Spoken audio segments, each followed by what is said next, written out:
This is Auto User Guide, where we help you understand your vehicle better.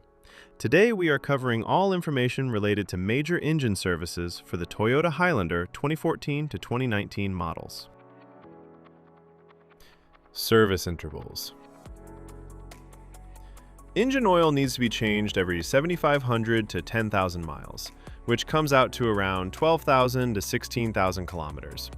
If you drive in tough conditions or put a lot of load on your engine, sticking to the lower end of that range is the better call.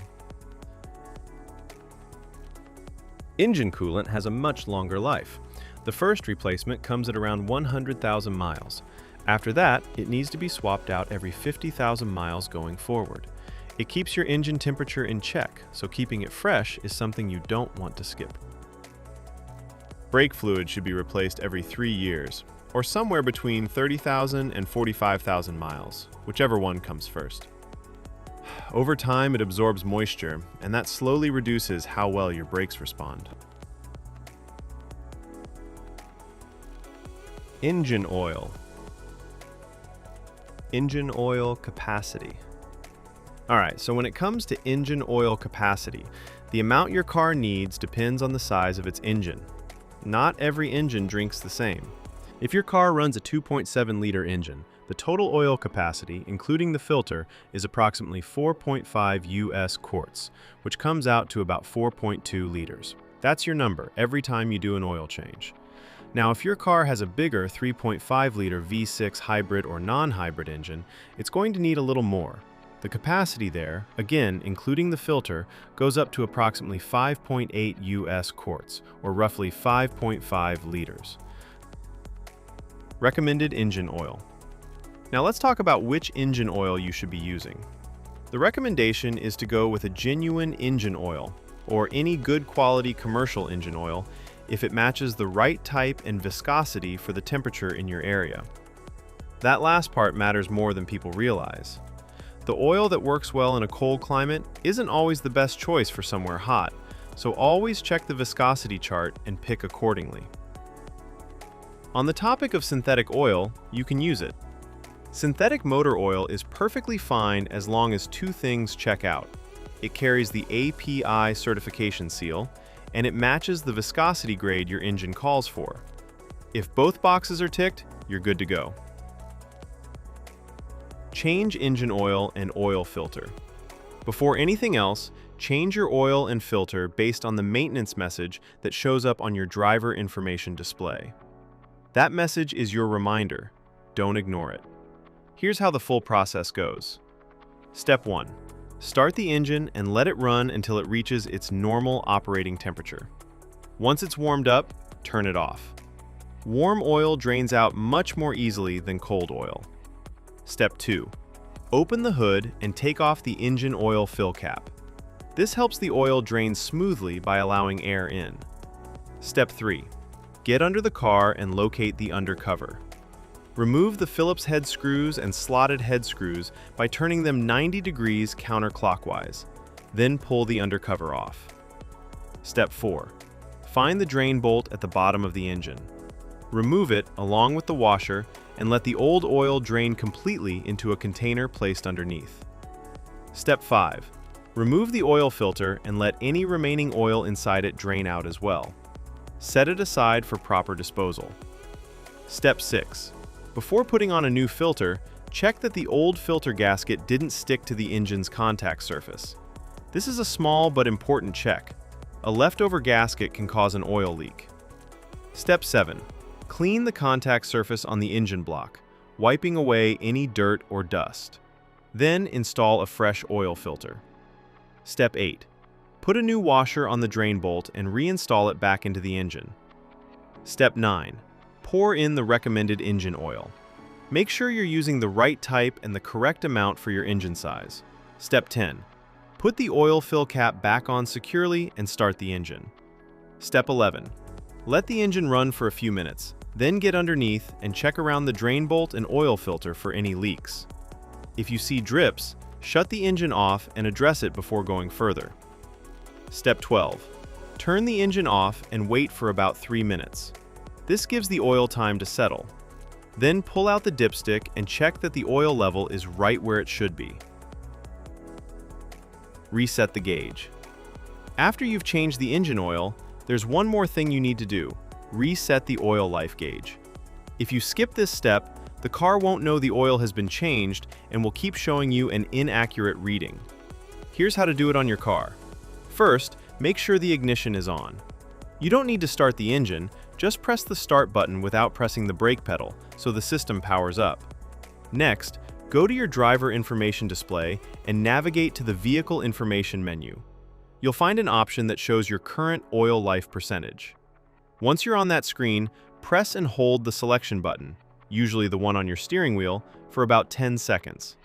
The oil life indicator will start to blink, which means it's ready to be reset.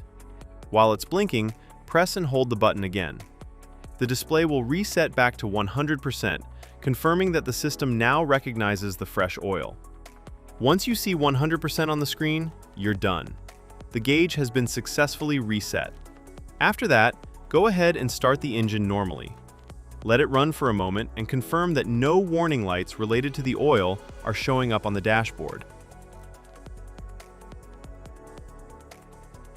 Now we're moving on to coolant and fluid specifications.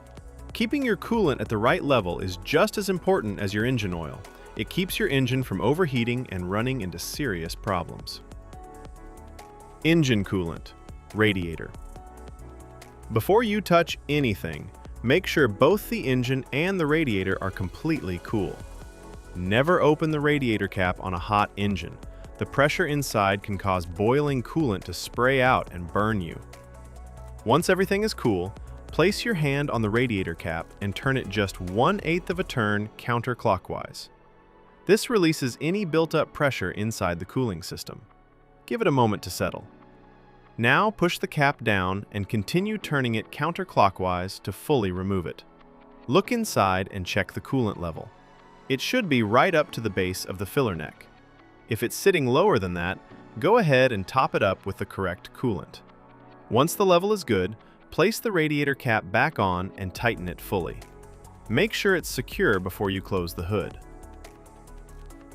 Engine coolant, reserve tank. Again, before checking anything, make sure the engine and radiator have cooled down completely.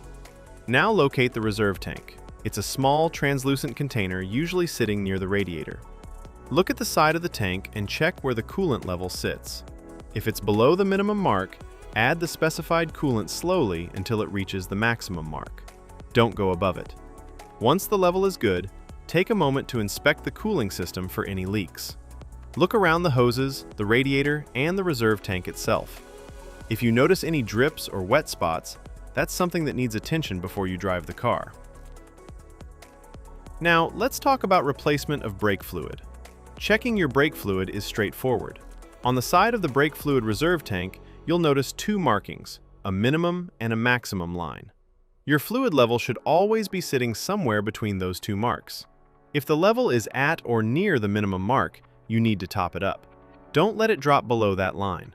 Low brake fluid can affect how your brakes respond, and that's not something you want to find out about while you're driving. At the same time, don't overfill it past the maximum mark either. Just keep it in between and you're in good shape. One thing worth mentioning for those driving a manual transmission model, your brake fluid reserve tank also takes care of the clutch fluid.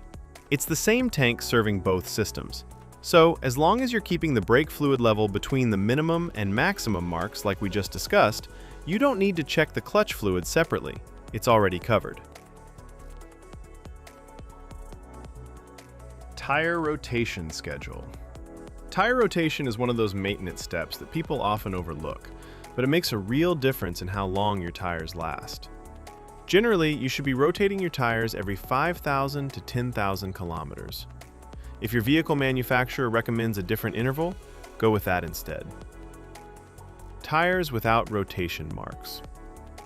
The diagram on screen shows the rotation pattern for tires without rotation marks. These are also called non-directional tires. Because they don't have a fixed direction of rotation, you have more flexibility in how you rotate them. In this pattern, the front left tire moves straight back to the rear left position, and the front right tire moves straight back to the rear right position.